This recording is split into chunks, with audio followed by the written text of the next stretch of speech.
Jamaah sekalian yang dimuliakan Allah Subhanahu wa taala. Yakini apapun yang terjadi dalam kehidupan kita itu semua gara-gara dosa kita.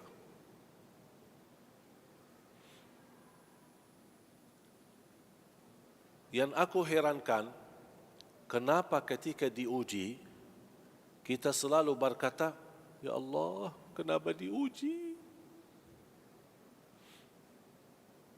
Habis ujian, masuk ujian lagi. Selesai ujian, ada masalah lagi. Stres enggak? Boleh saya bertanya, ada yang stres? Angkat tangan.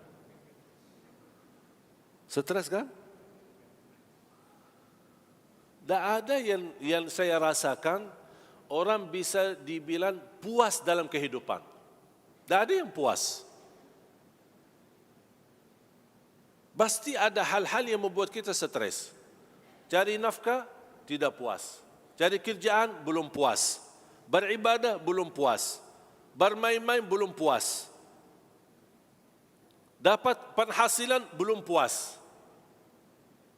Tak pernah kita bersyukur dan menikmati apa adanya. Makanya kita merasa stres. Ketika kita diuji, sedang kita merasa diri saleh, merasa diri suka masjid, merasa diri tahajud. Tapi bertanya, kenapa Allah uji saya? Kenapa ujian ini bagi saya berat? Saya belum mampu menghadapinya. Tapi pernahkah ketika kita mendapatkan nikmat, ya Allah, kenapa saya diberi nikmat? Kenapa saya yang terpilih? Pernah enggak bilang gitu? Hanya dalam ujian aja stres. Tapi kalau pas diberi nikmat, lupa sama Allah.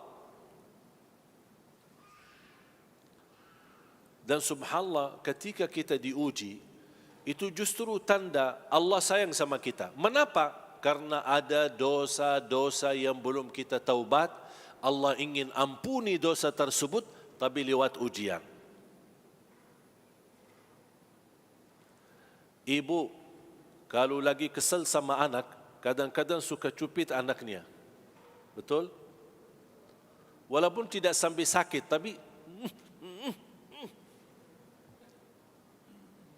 tapi kira-kira cupitan ibu kepada anak, apa ibu benci anaknya atau sayang? Pasti sayang kan? Sama Allah, kadang-kadang Allah suka cupit kita. Allah bukan menghukum kita.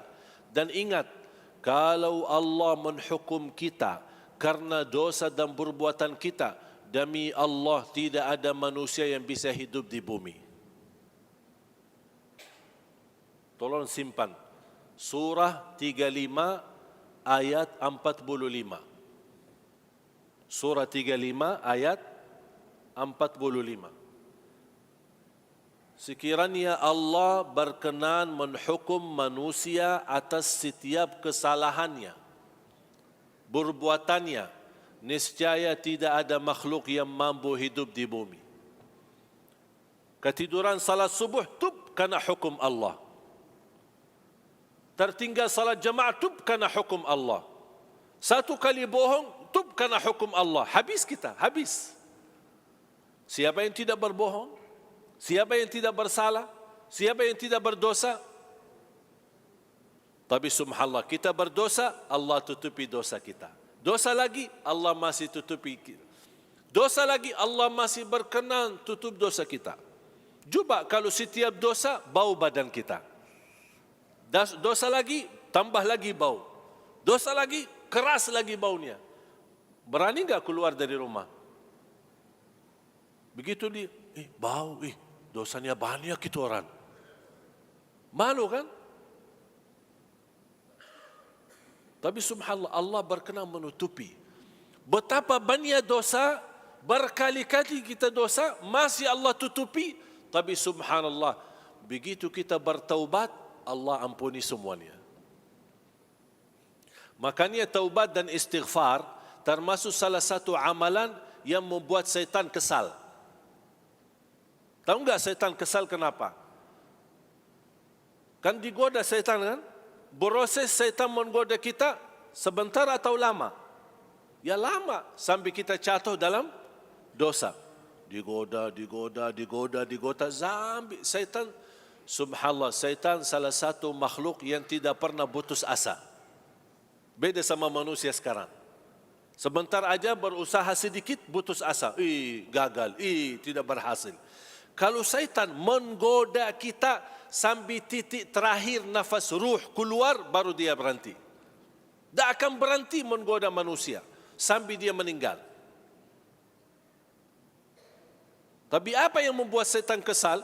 Habis dia sudah berkali-kali berupaya, bertahun-tahun membuat kita jatuh dalam dosa, dia merasa diri bangga dan senang karena berhasil menggoda manusia. Tapi begitu manusia sadar dan ingat Allah, malu, beristighfar dan taubat, kata Allah, aku ampuni semua dosamu. Kata syaitan, capek deh. Makanya syaitan tak senang taubat dan istighfar.